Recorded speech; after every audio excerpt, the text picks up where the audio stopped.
Hola gurises, ¿cómo están? Bienvenidos a un nuevo video en el cual voy a tratar de dar respuesta a la pregunta que seguramente se hacen mientras desconfían de la verdad y ponen en suspenso la posibilidad de conocerla. Y se preguntan, ¿qué es el escepticismo? ¿Cuál es la historia del escepticismo? ¿Cuáles son sus características y principales representantes? ¿Y cuál es la diferencia entre el escepticismo y el dogmatismo? Así que comencemos por el principio. El escepticismo es una corriente filosófica que desconfía de la verdad y pone en suspenso la posibilidad de conocerla. Esta corriente nació con el pensamiento de Pirrón, que se basó en la duda y en lugar de afirmar, solo opinaba. El espíritu escéptico era una postura de duda frente al mundo.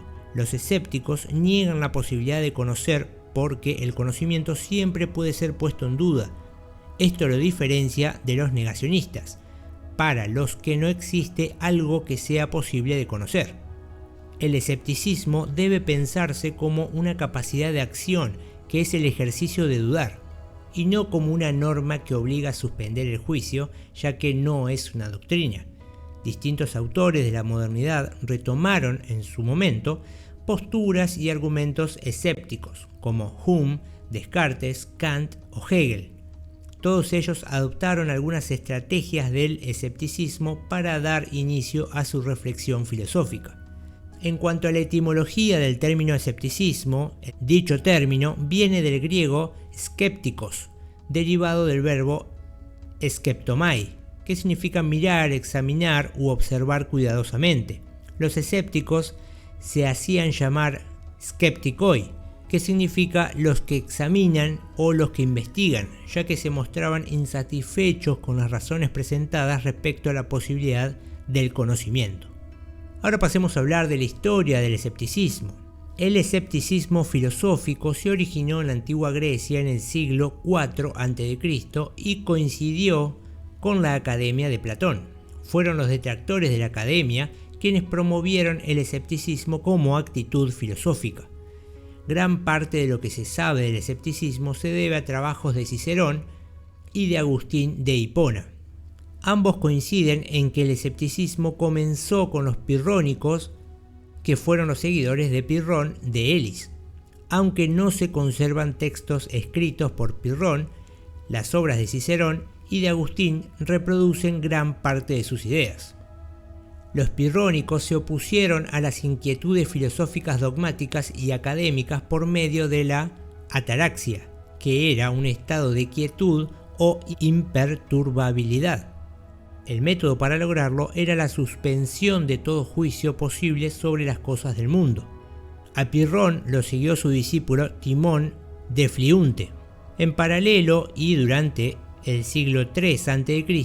se desarrolló el escepticismo académico, formulado por Arcesilao y Carneades, de la Academia Platónica, desde el siglo I a.C. y hasta VI empírico. La escuela escéptica mantuvo la línea pirrónica en vigencia. En el mundo medieval, el escepticismo se topó con su mayor contrincante, Agustín de Hipona. Si bien recopiló los principales argumentos escépticos, Agustín escribió en su contra y desacreditó al escepticismo como una corriente o actitud filosófica. Así, el escepticismo resurgió durante el Renacimiento y la Edad Moderna, de la mano de Michel de Montaigne y Pierre Gassendi, entre otros. También Francisco Sánchez, David Hume y René Descartes tomaron actitudes escépticas. Si bien Descartes no pudo ser considerado un escéptico, su método filosófico de la duda es un claro heredero del escepticismo.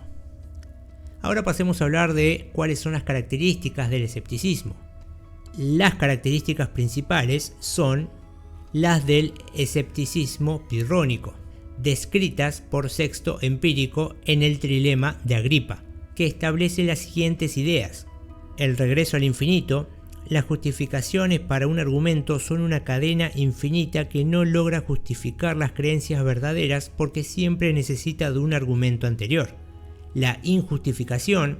El conocimiento racional no justifica las creencias verdaderas porque, aun cuando tengan un punto final, no logra decir por qué una creencia es un conocimiento. Además, en caso de haberla, esta creencia final se suele autojustificar. Y el círculo vicioso. Las justificaciones son circulares y regresan sobre sí mismas, cerrándose en un círculo vicioso que no termina de justificar lo pretendido. Ahora pasemos a hablar de algunos representantes del escepticismo. Entre los principales representantes se destacan Pirrón, que es el padre del escepticismo. Se dice que fue un gran viajero que conoció culturas lejanas junto al ejército de Alejandro Magno.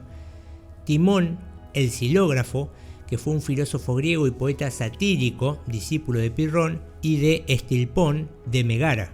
Luciano de Samósata fue un escritor romano de origen sirio que utilizó la lengua griega, perteneciente a la llamada Segunda Sofística.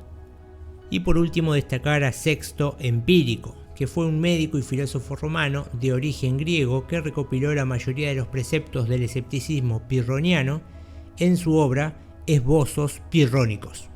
Y por último pasemos a hablar de la diferencia entre el escepticismo y el dogmatismo.